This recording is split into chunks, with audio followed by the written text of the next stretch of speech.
हाय दोस्तों, कैसे हैं आप लोग। किसी ने सही कहा है, आप जितनी भी चाहे खिड़की दरवाजे बंद कर लीजिए, लेकिन मुसीबत ऐसी चीज़ है जो हवा बन के आपके घर में अंदर आ ही जाती है। दोस्तों, कहा है किसी ने कि पुरानी किताब पर ज़रूर कवर चढ़ाइए, पुरानी किताब पर ज़रूर कवर चढ़ाइए, मगर ज़िंदगी को मुस्कुराते हुए गले लगाइए।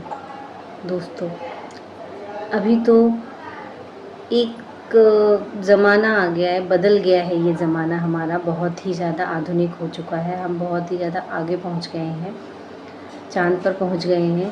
लेकिन हमारी जो इच्छाएं हैं, हमारी जो कहते हैं मन की जो शांति है, वो हमें कभी नहीं मिलती है। आदमी की मरते दम तक कोई ना कोई ख्वाहिश रह ही जाती है, कोई ना कोई एक मुराद, एक इच्छा पूरी करने के लिए रह ही जाती है।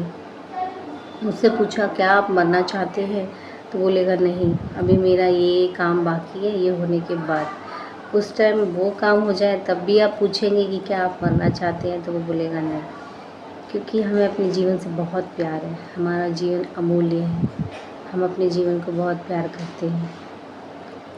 हम एक ऐसी चीज़ों से प्यार करते हैं जो कभी हमारी है ही नहीं। जब हम ख़त्म हो जाते हैं तब हमारे जो कर्म हैं, सिर्फ हमारे वही कर्म हमारे साथ होते हैं।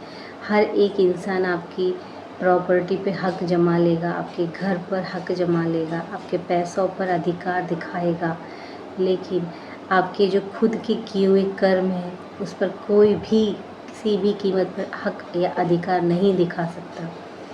इसके लिए अच्छे कर्म करिए और हमेशा आपके साथ रहेंगे, वो कोई नहीं छुड़ाएगा आपसे। दोस्तों, एक घर में एक छोटा सा बच्चा रहता है 8-9 साल का, तो उसे पपी से बहुत प्यार है। तो वो अपने पपी को सोचता है कि मैं ना छोटे पिल्ले को अपने घर पर लेकर आऊँगा, पपी को घर पर लेकर आऊँगा, क्योंकि मुझे पपी बहुत पसंद है। लेकिन मेरे घर वाले तो मुझे प्लान ही नहीं देते, यही कहते हैं तुम पढ़ो, तुम लिखो, तुम ये सब फालतू काम मत करो, ये पपीज़ पालना तुम्हारे बस का नहीं है, कहाँ से सीख के आते हो, क्या है ये है वो। तो उसने चुपके से ना एक काम किया कि ये लोग तो मुझे लाने नहीं देंगे, तो मैं एक 100 रुपये जितनी भी मम्मी मुझे खर्चे के लिए दे देती है स्कूल में, कुछ खाने के लिए जो कुछ भी पैसे बचाता हूँ वो मैं अपने पपी लेकर आऊँगा, उन सारे पैसों से मुझे तो लेना है। मन में ठान लिया उसने। धीरे धीरे धीरे करते उसने बहुत सारे पैसे जमा कर लिए। करीबन उसके बाद 1000-1200 रुपये जमा हो गए। वो गया डरते हुए बिना मम्मी पापा को बताए कि मैं उनको बताऊंगा तो ये मुझे जाने नहीं देंगे, मुझे लेने नहीं देंगे। चुपचाप निकल गया और पपी की दुकान पर पहुंच गया।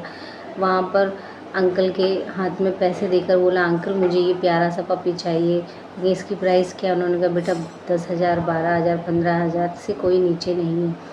तो बोला ठीक है अंकल, मुझे एक पपी दे दो। तो एक लंगड़ा सा एक पपी था, तो अंकल ने बोला कि बेटा तुम इसको ले जाओ, इसको कोई नहीं खरीदेगा और इसको कोई लेकर भी नहीं जाएगा, ये कहीं से भागेगा भी नहीं, ये घर में ही रहेगा, क्योंकि इसका एक पैर नहीं है। तो बेटे को समझ में आ गई, तो उन्होंने क्या बोला कि अंकल रुकिए ज़रा, आपको मैं कुछ भी दिखाना चाहता हूँ।